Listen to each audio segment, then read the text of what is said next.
Oremos. Padre Celestial, Todopoderoso, gran Dios, Padre de honra y gloria para ti, te damos gracias en esta mañana por las bendiciones que tú derramas por cada uno de nosotros, Señor. Bendiciones de gozo, bendiciones de sabiduría, bendiciones, Padre, de esa confianza que tienes en cada uno de nosotros, y a cambio te decimos, tú tienes el control, Padre Celestial, y hacemos las cosas conforme a tu santa y divina voluntad. Señor, que las palabras que salgan de mi boca sean para elogiar tu nombre, para agradecer, para bendecir. Padre Celestial, te lo pedimos todo en nombre de Jesús. Amén. Amén. Estamos personalmente en lo que yo llamo tiempos de grandes cambios, porque considero que tiempos de tribulación van a llegar, pero estos tiempos es preparándonos, hermanos, para lo que tenemos que enfrentar como cristianos, y le damos gracias a Dios por ello. Tenemos que decir que considero pues que aquellos que hemos sido llamados en Cristo tenemos un gran reto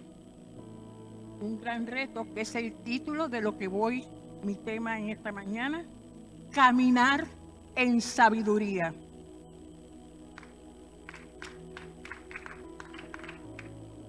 Si vamos a hablar de sabiduría, debemos de preguntarnos, ¿qué es sabiduría? ¿Por qué Salomón pidió el don de la sabiduría? ¿Quiénes ejemplifican a la sabiduría de Dios? La sabiduría comienza en honor al Señor. La sabiduría no proviene, hermanos, del ingenio, no proviene del mero intelecto, no se origina en el interior. No te los dan los grados de escuela superior, intermedia y grados superiores. La sabiduría proviene de Dios. Le pertenece a Dios. Existe gracias a Dios y está vinculada a su carácter y a su diseño para la creación. Vemos en Job, capítulo 28, versículo 28. Y dijo al hombre: he aquí que el temor del Señor es la sabiduría, y el apartarse del mal, la inteligencia. Señor Padre Celestial, vemos cómo Salomón expuso la petición de la sabiduría a Dios en Primera de Reyes, capítulo 5, versículo 3 al 5. Lee como sigue. Tú sabes que mi Padre Dios, que puede edificar cosa al hombre, de Jehová su Dios, por las guerras que le rodearon, hasta que Jehová puso sus enemigos bajo las plantas de sus pies. En otras palabras, el Padre Celestial no permitió que se edificara el templo a David, porque tenía sus manos manchadas en sangre. Así que le dio esta encomienda a su hijo Salomón. Ahora Jehová mi Dios me ha dado paz por todas partes, pues si no hay adversario ni mal que temer. Bien. Yo, por tanto, he determinado ahora edificar casa al nombre de Jehová, a mi Dios, según lo que Jehová habló a David, mi padre, diciendo: tú, hijo, a quien yo pondré en lugar tuyo, en tu trono, él edificará tu nombre. Tu hijo, a quien yo pondré en lugar tuyo, en su trono, él edificará casa a mi nombre. Aquí vemos este en estos versículos la determinación que hace el Padre Celestial en el proceso de otorgar al rey Salomón. Y en el versículo 9 dice lo siguiente: corazón entendido para juzgar y discernir entre lo bueno y lo malo. Y agrada a Dios que Salomón pidiese esto. Dios le dio sabiduría y también riqueza, junto con la paz por todos lados, durante la mayor parte de su reinado. A estos fines hablaremos esta tarde del libro de Proverbios, cuyo autor principal fue el rey Salomón, hijo del rey David.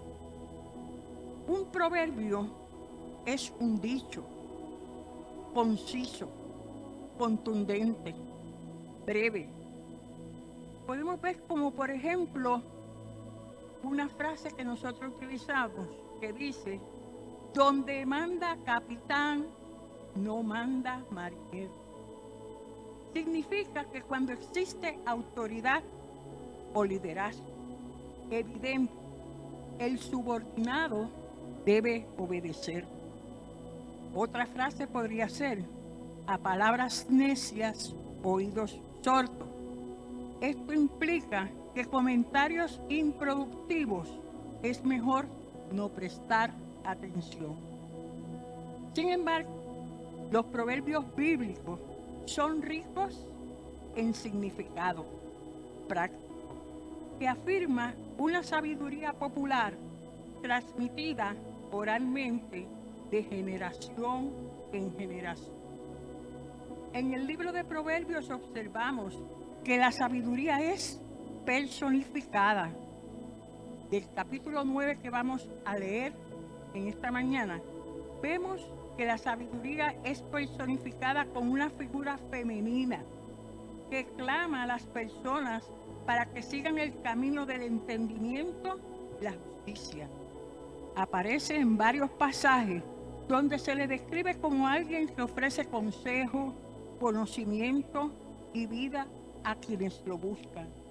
Algunos interpretan esta personificación de la sabiduría como el temor de Dios, que es el principio del conocimiento. Entendemos, pues, que la prefiguración de la sabiduría es Jesucristo, quien en el Nuevo Testamento es identificado como la soberanía de Dios. En 1 Corintios capítulo 1, versículos del 22 al 24, nos dice: porque los judíos piden señales y los griegos buscan sabiduría. Vemos aquí el versículo siguiente: pero nosotros predicamos a Cristo crucificado, para los judíos ciertamente tropezadero y para los gentiles locuras. Mas para los llamados, así judíos como griegos, Cristo, poder de Dios y sabiduría de Dios. En el libro de Proverbios la sabiduría es personificada como una figura femenina también, que clama a las personas para que sigan el camino del entendimiento y la justicia. Aparece en varios pasajes. El objetivo de estas afirmaciones, que veremos más adelante, es que la persona que escucha cambie su manera de vivir a la luz de la verdad percibida. Pero la verdad del libro de Proverbios en la Biblia son las instrucciones de Dios para alcanzar la sabiduría. La sabiduría bíblica comienza con la fe en Dios y el temor a Él. Vemos que el apóstol Pablo enseñó que la fe es la certeza de lo que se espera, la convicción de lo que no se ve, en Hebreos 11, capítulo 1. Si tenéis fe, tendréis esperanza en cosas que no se ven, y que son verdaderas. La fe es un principio de acción y de poder. El temor de Jehová en Proverbios 1:7. Se dice que el principio de la sabiduría es el temor del Señor. Vemos en Proverbios del capítulo 2 que nos dice que el temor del Señor es el camino de la vida. En Efesios 8:13, quien tiene el temor del Señor rechaza el mal. En Proverbios 10:27, el temor del Señor aumentará la vida. Y el 16:16, el temor del Señor es mejor que el oro. Proverbios comienza con la exhortación de un padre a un hijo, para que se escuche el consejo y las instrucciones de los que llevaron a vivir sabiamente. Así tendremos que leerlo como si fueran consejos de nuestros padres, porque sí lo son. Proverbios no es el único libro de la Biblia que los contiene. El Antiguo y el Nuevo Testamento tienen proverbios en todas sus partes, especialmente en los evangelios. Cuando Jesús enseñaba con parábolas, las parábolas pueden considerarse una variación de la forma providencial. Las enseñanzas de Jesús también se han convertido en proverbios por su naturaleza breve, concisas. Los proverbios tienen la capacidad de sobrevivir siglos. Algunos de los proverbios más comunes de Jesús son, por ejemplo, la discusión sobre el día del descanso, echar perlas a los cerdos, servir a Dios, señores y otros. Y veamos aquí en Mateo 12 lo que nos dice. Discusión del día de reposo. En aquel tiempo iba Jesús por los sembrados en un día de reposo y sus discípulos tuvieron hambre y comenzaron a rascar espigas y a comer. Viéndolo los fariseos le dijeron: he aquí tus discípulos hacen lo que no es lícito hacer en el día de reposo. Pero él les dijo: ¿no habéis leído lo que hizo David cuando él y los que con él estaban tuvieron hambre? Cómo entró en la casa de Dios y comió los panes de la proposición, que no les era lícito comer ni a él ni a los que estaban con él, sino solamente a los sacerdotes. ¿O no habéis leído en la ley cómo el día de reposo los sacerdotes en el templo profanan el día de reposo y son sin culpa? Pues os digo que uno mayor que el templo está aquí. Y si supieseis qué significa misericordia quiero y no sacrificio, no condenaréis a los inocentes, porque el Hijo del Hombre es Señor del día del reposo. Aleluya. Voy a presentarle ahora unos PowerPoint donde el tema de caminar en sabiduría lo vamos a presentar el capítulo 9 específicamente. El anterior. Ahí. En ese caso vemos a Luis Rodríguez y a Carmen Acevedo. Pero ahí Luis Rodríguez lleva papeles y la que siempre lleva los papeles soy yo. Así que me le hacen un cambio de papeles ahí. Seguimos con caminar en sabiduría. Capítulo 9.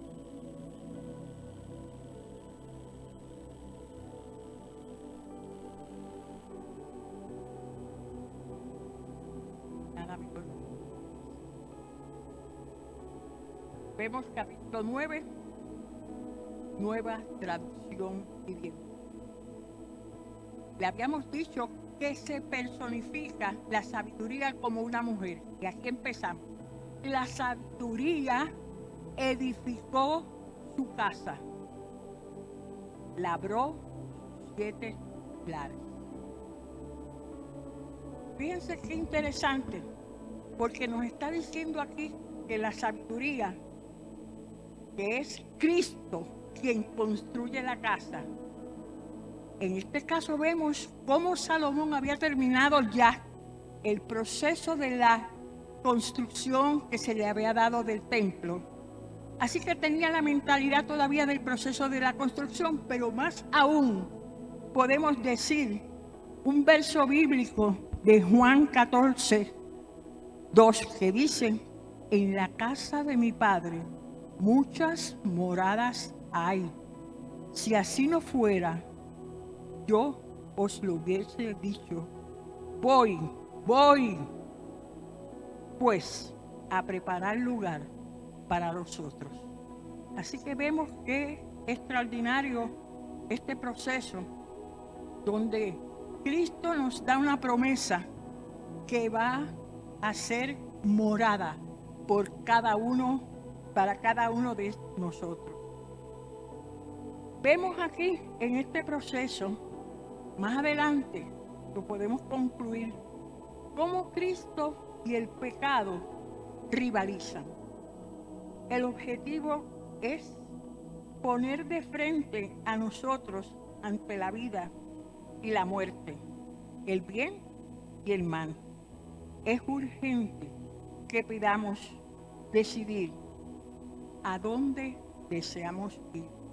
Los 7 pilares que se exponen, que fue construido la casa, es ética, humanidad, instrucción, disciplina, conocimiento, integridad y honestidad.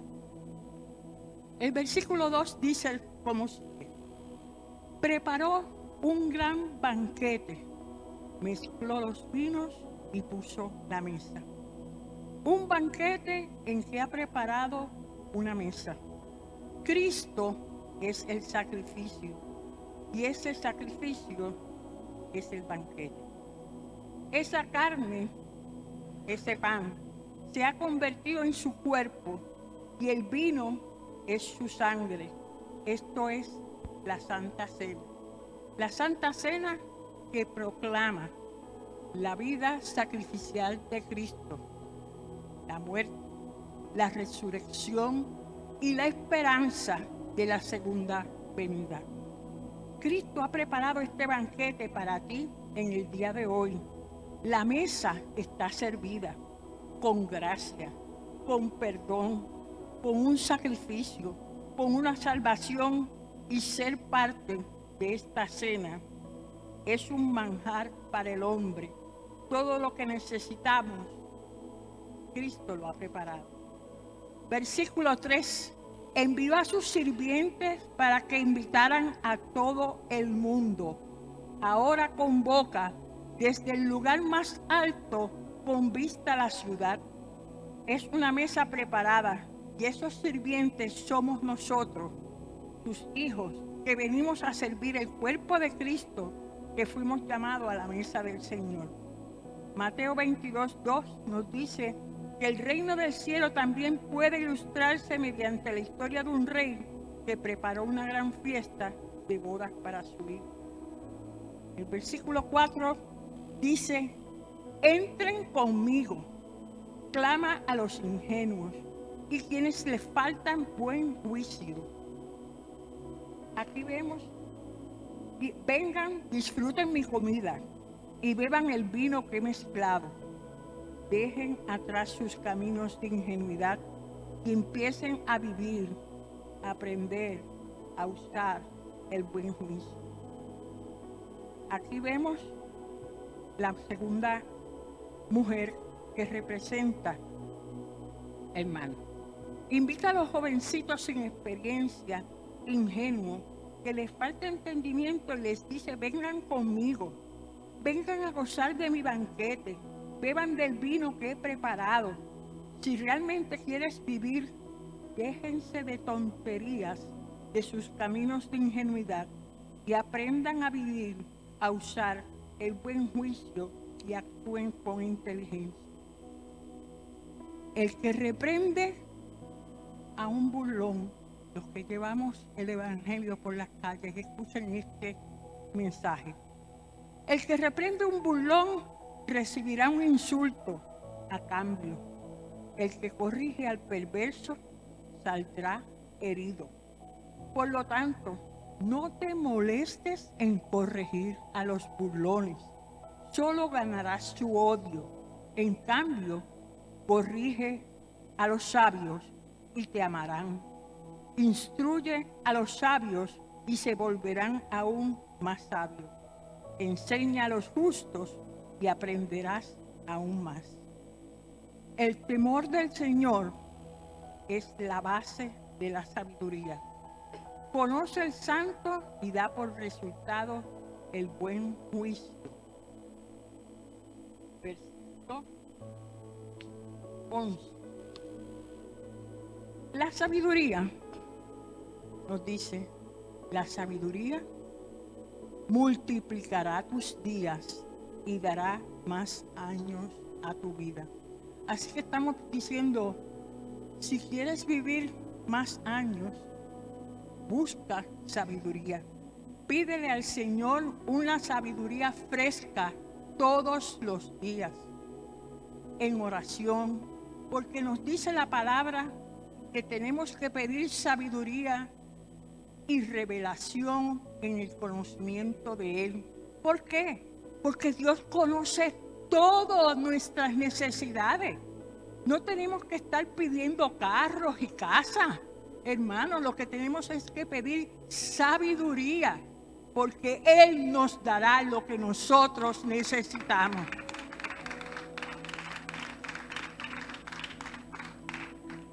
Y dice la palabra del Señor, si te haces sabio, serás tú quien se beneficie. Si desprecias la sabiduría, serás tú quien la sufra. Tenemos aquí llamado a la necedad. Ahí Salomón nuevamente ejemplifica la necedad como una mujer y le dice, la mujer llamada necedad es una atrevida y aunque no se den cuenta, es una ignorante. Y aquí tenemos una figura donde dice, ¿en qué bando estás? 14. Escuchen cómo se comporta la mujer necia. Se sienta a la entrada de su casa, en el lugar más alto, porque se considera prepotente. Con vista a la ciudad. Llama a los hombres que pasan por ahí, ocupados de sus propios asuntos. La mujer necia dice, entren conmigo. Les dice a los ingenuos y a los que faltan buen juicio. Les dice, el agua robada es refrescante. El agua robada es refrescante. Lo que se come a escondidas es más sabroso. Palabra de Dios. La mujer necia, pero lo que menos se imaginan es que allí están los muertos. Sus invitados están en lo profundo de la tumba. La mujer necia dice, no hay nada más sabroso que beber agua robada.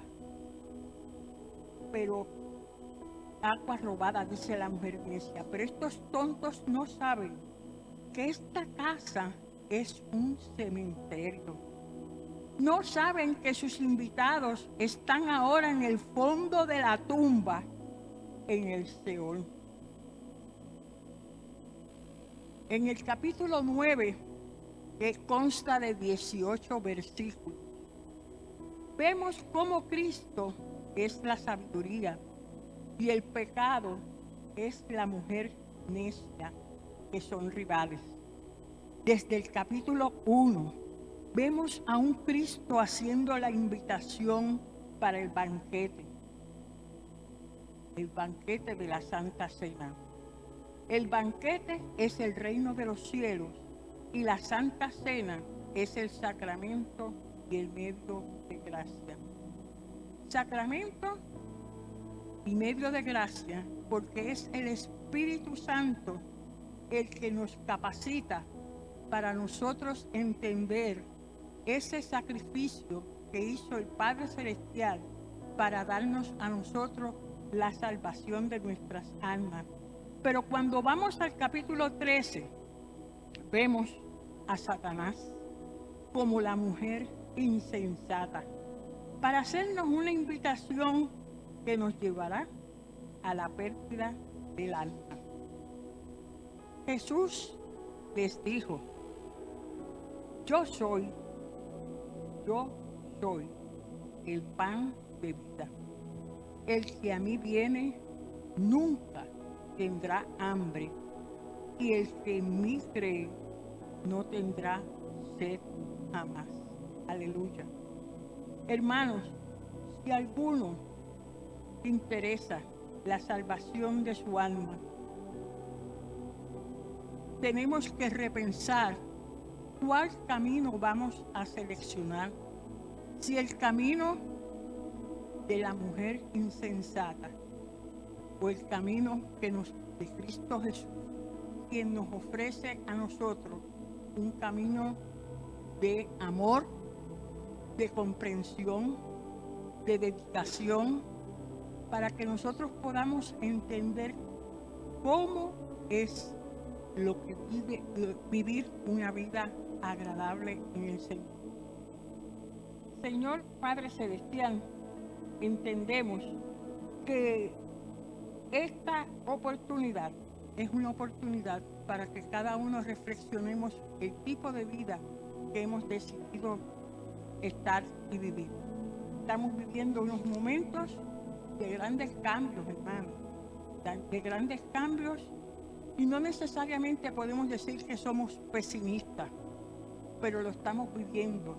Grandes cambios que requieren de nosotros que estemos buscando el camino de la sabiduría.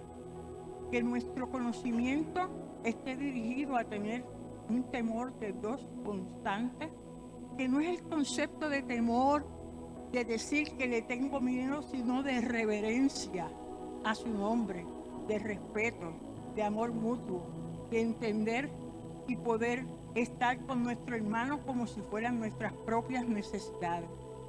Estos tiempos requieren de nosotros gran dedicación, gran entrega a los propósitos que Dios tiene designado para nuestra vida. Y pedimos una oración por ello. Vamos a orar.